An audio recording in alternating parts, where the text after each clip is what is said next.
Hello guys, good morning. Share ko lang sa inyo guys itong Mocha Farm na to. Ayan guys, ang Mocha Farm. Sobrang dami nilang na ano guys.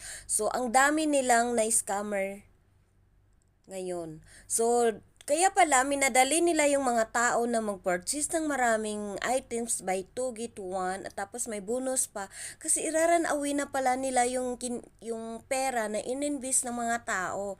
Kawawa naman yung mga ina na yung hiling barya lang sa bulsa nila na para sana sa kanilang mga anak, para sana sa gatas ng kanilang anak, isinakripisyo nila para sa araw-araw na pangangailangan.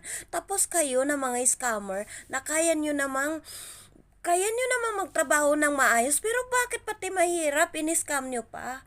Isa na ako dyan sa na-scam nyo, mga Mocha Farm scammer. Scammer kayo, wala kayong patutunguhan sa buhay.